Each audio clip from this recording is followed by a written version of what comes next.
नमस्कार, मी पूजा पाटील. MVTVच्या बातमीपत्रात आपलं स्वागत. नजर टाकूया आजच्या ठळक घडामोडीवर. लाल बावट्याची सिडकोवर धडक, कामोठीतील पाण्याचे गणित सुटणार. नवी मुंबईत आघोषित पाणी कपात, दिघ्यातील कारवाई लांबणीवर रहिवाशांची न्यायालयात धाव. नवी मुंबई महानगरपालिकेच्या सोमवारी झालेल्या स्थायी समितीच्या बैठकीत आरोग्य विभागाच्या 24 कोटींच्या प्रस्तावांना मंजुरी देण्यात आली. नवी मुंबई महानगरपालिकेच्या सोमवारी झालेल्या स्थायी समितीच्या बैठकीत आरोग्य विभागाच्या 24 कोटींच्या प्रस्तावनांना मंजुरी देण्यात आली आहे. आरोग्य विभागासाठी पॅथॉलॉजी साहित्य खरेदी करणे, वाशी, कोपरखैरणे, नेरूळ, तुर्भे रुग्णालयांची यांत्रिकी पद्धतीने साफसफाई करण्याच्या कंत्राटी कामास मंजुरी देणे, ऐरोली व नेरूळ येथील ऐरोली माता रुग्णालयात फर्निचर खरेदी करणे, रुग्णालयातील वैद्यकीय साहित्य खरेदी करणे, सर्व रुग्णालयांतील धुलाई, इस्त्री व शिलाईसह करून देण्याचे कंत्राट देणे, औषधी खरेदी, नेरूळ व ऐरोली येथील रुग्णालयात उपहारगृह व आंतररुग्णांना भोजन देण्यासाठी कंत्राट देणे आदी 24 कोटींच्या प्रस्तावनांना मंजुरी देण्यात आली आहे. Bureau report, MVTV. दिघा येथील 94 अनधिकृत बांधकामांवरील कारवाईला सणासुदीच्या दिवसांमुळे स्थगिती देण्यात आली होती. या कारवाईला 1 डिसेंबर पासून नव्याने सुरुवात होणार होती. मात्र पुरेसे पोलीस बळ नसल्याने ही कारवाई थांबवण्यात आली आहे. दिघा येथील 94 अनधिकृत बांधकामांवरील कारवाईला सणासुदीच्या दिवसामुळे स्थगिती देण्यात आली होती. या कारवाईला 1 डिसेंबर पासून नव्याने सुरुवात होणार होती.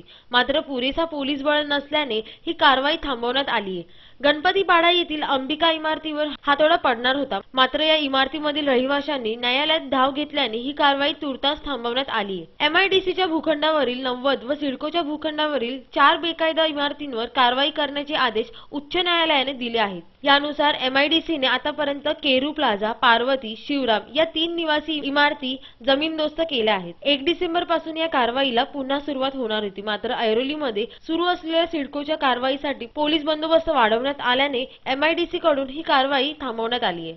करावे गावात 70 लाख रोख रक्कम आणि 17,50,000 रुपये किमतीचे सोन्याचे दागिने घरफोडी करून नेणाऱ्या नेपालियन वॉचमॅनला NRI पोलिसांनी अथक परिश्रमाने तपास करून अटक केली आहे. तर यातील 3 आरोपी अजूनही फरार आहे. करावे गावात 70 लाख रुपये रोख रक्कम, 17,50,000 रुपये किमतीचे सोन्याचे दागिने घरफोडी करून चोरणाऱ्या नेपालियन वॉचमॅन राजेश अमर सहा वय वर्ष 25 याला NRI पोलिसांनी अथक परिश्रमाने अटक केली आहे. सदर गुन्ह्यात पोलीस पथकाने अद्याप रोख रक्कम व दागिने मिळून एकूण 30,08,550 रुपये किमतीचा एवज हस्तगत केलाय. आतापर्यंत झालेल्या तपासात आरोपी राजेश शहा, देवसिंग ठाकुरिया, गणेश सहा यांना अटक करण्यात आली असून 3 आरोपी फरार आहेत, अशी माहिती DCP शहाजी उमाप यांनी दिली. सदर गुन्ह्यातील आरोपीपैकी देवसिंग ठाकुरिया याच्यावर नेपाळ येथे खुनाचा गुन्हा दाखल असल्याची व त्यांनी मिळून लुधियाना, मुंबई, सुरत इत्यादी ठिकाणी घरफोडी केल्याचे निष्पन्न झाले. सदर गुन्ह्यात कोणताही पुरावा उपलब्ध नसताना बातमीदार व तांत्रिक विश्लेषणाच्या जोरावर NRI पोलिसांनी आरोपींना मोठ्या शिताफाने अटक केली आहे. व्हिडिओ जर्नलिस्ट सूरज सोबत राज, MVTV.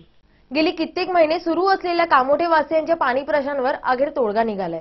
मंगळवारी कामोठे येथील रहिवाशांनी सिडकोच्या पाणी पुरवठा विभागाच्या अभियंत्याशी या समस्येवर चर्चा केली आहे. गेली कित्येक महिने सुरू असलेल्या कामोठेवासियांच्या पाणी प्रश्नांवर अखेर तोडगा निघाला असून मंगळवारी कामोठेतील रहिवाशांनी सिडकोच्या पाणी पुरवठा विभागाच्या अभियंत्यांशी या समस्येवर चर्चा केली. बैठकीत पाणी वाटपाचे चुकलेले गणित सोडवून कामोठेतील प्रत्येक विभागात समान पाणी वाटप केले जाणार असल्याची माहिती या बैठकीत दिली.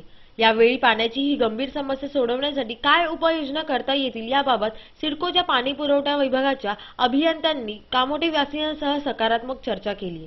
कामोठेच्या लोकसंख्येनुसार 42 MLD पाण्याची आवश्यकता असूनही 24 MLD पाणी पुरवण्यात येत असल्याने गेल्या कित्येक महिन्यांपासून कामोठेतील नागरिकांना पाण्याच्या गंभीर समस्येला तोंड द्यावे लागत आहे. टँकर लॉबीलाही या ठिकाणी बंदी आल्याने नागरिकांमध्ये संताप आलाय. नागरिकांनी पाणी समस्येवर अनेकदा सिडकोला घेराव घेतला, अधिकाऱ्यांशी चर्चा केली, तरी प्रश्न आणखीनच चिघळत गेला. या ठिकाणी सिडकोच्या वतीने 24 नवीन प्रकल्प उभारणार आहे. सद्यस्थितीत नागरिकांना वापरासाठी पुरेसे पाणी उपलब्ध नाही तर नव्याने येणाऱ्या प्रकल्पासाठी पाणी कुठून येणार असा प्रश्नही नागरिकांनी सिडको प्रशासनाला विचारला. सिडकोचे अधीक्षक अभियंता रमेश गिरी यांनी या पाणी समस्येवर तोडगा काढण्यासाठी 6 उपाययोजना सुचवल्या. पाणी कपातीचा प्रश्न सोडवण्याचे आश्वासन गिरी यांनी दिले. टेपिंग सिस्टम सुधारण्याकरिता विशेष पाहणी केली जाणार असल्याचेही यावेळी सांगण्यात आले. Bureau report, MVTV. मोरबी धरणातील पाणीसाठा कमी झाल्याने नवी मुंबईकरांवर आघोषित पाणी कपात करण्याची पाळी प्रशासनावर आली आहे. अनेक ठिकाणी टँकरद्वारे पाणी पुरवठा होत आहे. कोपरखैरणे विभागात तर पाण्याच्या टँकरलाही वेटिंग दिसून आले. यावर्षी पाऊस कमी पडल्याने मुंबई शहरांसमोर पिण्याच्या पाण्याचा प्रश्न निर्माण झालाय. धरणातील पाण्याची पातळी खालावल्याने मुंबईसह राज्यातील बहुतांशी शहरात पाणी कपात लागू करण्यात आली. नवी मुंबईत मात्र आतापर्यंत कोणत्याही प्रकारची पाणी कपात करण्यात आलेली नाही. मोरबे धरणात सध्या अत्यंत कमी पाणीसाठा आहे. धरणात साधारण पुढील 3 ते 4 महिने पुरेल इतकेच पाणी शिल्लक आहे. असे असतानाही पाण्याची उधळपट्टी सुरूच आहे. परंतु पुढील पावसाळ्यापर्यंतचे नियोजन म्हणून पाणी कपात करणे अपरिहार्य झाले आहे. त्याचाच एक भाग म्हणून गेल्या काही दिवसांपासून छुप्या पद्धतीने पाणी कपात करण्यात आली आहे. त्याचा परिणाम म्हणून अनेक भागात कमी दाबाने पाणी पुरवठा केला जातोय, तर काही विभागात पाणी पुरवठ्याचे तास कमी करण्यात आले. विशेष म्हणजे या संदर्भात कोणत्याही प्रकारची पूर्वसूचना न दिल्याने या अघोषित पाणी कपातीमुळे रहिवाशांची तारांबळ उडत आहे. कोपरखैरणे विभागात शुक्रवारपासून अत्यंत कमी दाबाने पाणी पुरवठा होत आहे, तर काही सेक्टर्समध्ये 2 दिवसांपासून पाणीच आलेले नाही. त्यामुळे रहिवाशांना टँकरद्वारे पाणी द्यावे लागत आहे. सोमवारी पाण्याच्या टँकरसाठीही रहिवाशांना ताट काढावे लागले. Bureau report MVTV. शेतकरी कामगार पक्षाचे कार्यकर्ते मंगळवारी सिडकोच्या नवीन पनवेल कार्यालयावर धडकले. नवीन पनवेल खांदा वसाहतीतील रहिवाशांना गेल्या अनेक दिवसांपासून भेडसावणाऱ्या समस्यांबाबत जाब विचारण्यासाठी शेकापचे माजी आमदार विवेक पाटील यांच्या नेतृत्वाखाली मोर्चा काढण्यात आलाय.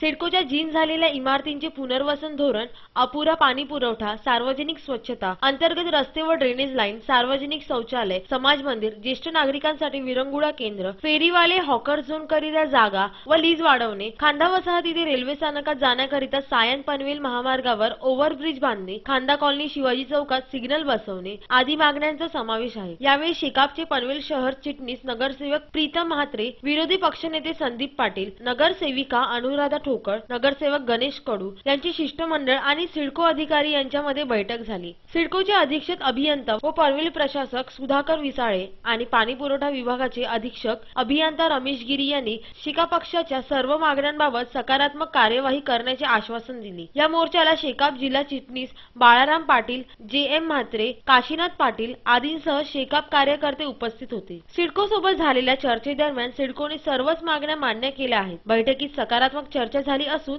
सिडको त्वरित या संदर्भात कारवाई करणार आहे. Bureau report MVTV. आजच्या बातमीपत्रात इतकंच. नमस्कार.